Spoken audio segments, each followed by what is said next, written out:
जय हिंद दोस्तों, वंदे मातरम। सुनील शेट्टी का कद इस समय इंडस्ट्री में काफी बड़ा हो चुका है। अभी कुछ ही दिनों पहले श्याम, राजू भैया और बाबू भैया की एक तस्वीर सोशल मीडिया पर वायरल हुई थी, जिसमें कि ये तीनों परेश रावल, अक्षय कुमार और सुनील शेट्टी दिखलाई पड़ रहे थे और बताया जा रहा था कि तीनों इकट्ठा हुए थे हेरा फेरी 3 के एक प्रोमो को शूट करने के लिए। हेरा फेरी 3 में अक्षय कुमार की वापसी हुई है, ये जानकर सभी को अच्छा लगा और सुनील शेट्टी को वैसे भी इंडस्ट्री में पिछले कुछ महीनों में उनके किए गए कामों के कारण काफी इज्जत अफजाई मिल रही है। सबसे पहले तो जब हेरा फेरी 3 से अक्षय कुमार बाहर हुए, तब उन्होंने साफ तौर पर कहा था कि वो खुद अक्षय से इस बारे में बात करेंगे और उनको मूवी में लेके आएंगे, क्योंकि राजू के बिना ये मूवी बनना संभव नहीं है।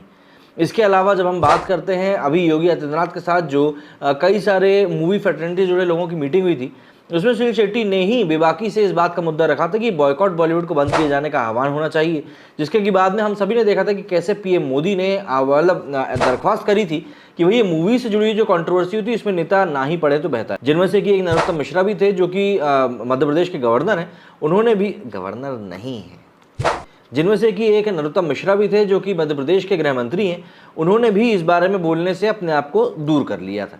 तो ऐसे में बॉयकॉट बॉलीवुड के खिलाफ सुनील शेट्टी ने ही सबसे कड़े स्वरों में और सबसे ऊंचे व्यक्ति तक अपनी बात पहुंचाई थी। अब ऐसे में अपनी मूवीज को लेकर जो कमाई होती है, जिस प्रकार का पैसा लगता है, उसको लेकर भी उन्होंने काफी एक्सप्लेनेशन के साथ अपनी बात कही। उन्होंने अपने लिंक्डइन के ऊपर इस पोस्ट को शेयर किया और काफी डिटेल में हर एक चीज की बारीकी को भी समझाया है। सुनील शेट्टी ने अपने लिंक्डइन पोस्ट की शुरुआत में लिखा कि आखिरकार हेरा फेरी 3 बनने जा रही है। सेट पर अक्की और परेश जी के साथ काम करने को लेकर काफी एक्साइटेड हूँ। हर अच्छी चीज की तरह इस फिल्म ने भी अपना समय लिया है। उन्होंने आगे लिखा कि फिल्में हमारे कल्चर का अब एक अहम हिस्सा है, फिर भी हम में से ज्यादातर लोग नहीं जानते कि फिल्म बनाने के लिए करना क्या पड़ता है। क्रिएटिव चैलेंज होते हैं वो तो होते ही हैं, लेकिन इसके अलावा एक बिजनेस मॉडल की भी जरूरत पड़ती है, जो कि इसे और भी ज्यादा चैलेंजिंग बनाती है। सुनील ने लिखा कि हर बिजनेस की सफलता के पीछे कुछ कारण होते हैं। एक अच्छा आइडिया, अच्छी मार्केट रिसर्च, एक होनहार टीम, एक सॉलिड बिजनेस प्लान और सही समय पर फंडिंग, एक मजबूत डिस्ट्रीब्यूशन नेटवर्क। सुनील ने आगे बताया कि मूवी बिजनेस भी इसी तरह चलता है। सबसे बेसिक शुरुआत होती है एक अच्छी स्क्रिप्ट, एक्टर्स और डायरेक्टर्स से। अगर आपके पास ये नहीं है तो आप मूवी को कितना भी पैसा लगा ले, आप अच्छा नहीं बना सकते। उन्होंने आगे फिल्म की फाइनेंसिंग के बारे में बताया, यानी फिल्म में पैसा कौन लगाता है। वो लिखते हैं कि आमतौर पर स्टूडियो या फिर प्रोडक्शन हाउस अपना पैसा लगाते हैं। कुछ बड़ी फिल्मों की फाइनेंसिंग प्री सेल्स या डिस्ट्रीब्यूशन डील से होती है, जहां फिल्म रिलीज होने से पहले ही उसके डिस्ट्रीब्यूशन राइट्स किसी डिस्ट्रीब्यूटर या फिर स्ट्रीमिंग प्लेटफॉर्म को बेच दिए जाते हैं। आगे बताया कि फिल्म बिजनेस का बड़ा पक्ष है डिस्ट्रीब्यूशन। अपनी पोस्ट में लिखा कि एक बार फिल्म पूरी हो जाने के बाद या तो स्टूडियो डिस्ट्रीब्यूशन राइट्स किसी डिस्ट्रीब्यूटर को बेच देता है या फिर वो किसी को कमीशन के आधार पर नियुक्त करते हैं। उस शख्स का काम होता है कि वो सिनेमाघरों के मालिकों से बात करे, फिल्म के लिए स्क्रीन्स बुक करे ताकि फिल्म सिनेमाघरों में रिलीज हो। कई बार डिस्ट्रीब्यूटर सिनेमाघर वालों को फिल्म के बॉक्स ऑफिस कलेक्शन का कुछ परसेंटेज भी देते हैं। सुनील शेट्टी ने आगे कुछ और तरीके बताए कि एक फिल्म पैसा बनाती कैसे। दरअसल फिल्म का बॉक्स ऑफिस कलेक्शन, फिर चाहे वो डोमेस्टिक बॉक्स ऑफिस हो या फिर इंटरनेशनल, उसकी कमाई का प्रमुख सोर्स होता है। फिल्म की कामयाबी कई चीज़ों पर टिकी होती है, जैसे स्टार कास्ट, जॉनर, म्यूजिक और वो कितना बज़ बनाती है।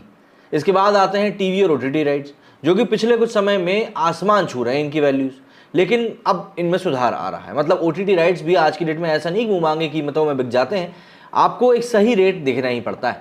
म्यूजिक राइट्स की कमाई का एक बड़ा जरिया है। आमतौर पर ये किसी म्यूजिक लेबल को बेचे जाते हैं और उसके बाद वो लाइसेंसिंग और स्ट्रीमिंग के जरिए उससे पैसा बनाते हैं। कई फिल्में ब्रांड्स के साथ भी साझेदारी करती हैं ताकि फिल्म में उनका प्रमोशन किया जाए। जैसे अगर हम बागबान की बात करें तो वहाँ अमिताभ बच्चन का किरदार आईसीआईसीआई बैंक में काम करता है।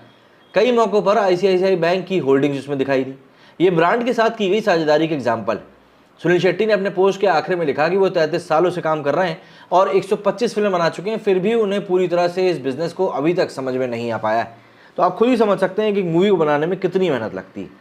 सुनील शेट्टी आज के टाइम में अगर हम बात करें तो बॉलीवुड के तारणहार की तरह बनकर उभरे हैं और काफ़ी प्रमुखता से, काफ़ी स्पष्ट रूप से अपनी बात कर रहे हैं। मतलब उनकी बेटी की जो शादी हुई और बेटे का जो फॉर्म गया, उसके बारे में हम बात नहीं कर रहे हैं यहाँ पर, लेकिन एक मोटे तौर पर जिस तरह का सपोर्ट वो इंडस्ट्री के लिए दिखा रहे हैं, जिस तरह की मतलब अवेयरनेस वो इंडस्ट्री को लेकर फैला रहे हैं, वो काफ़ी ज़्यादा पॉजिटिव है। आपको क्या लगता है, मूवी इतनी आसानी से बन जाती है या आपको सुनील शेट्टी की बातों से लगता है कि नहीं ये कठिन काम है? कमेंट करके ज़रूर बताइएगा। मेरे इस वीडियो में फिलहाल इतना ही। जय हिंद, जय भारत।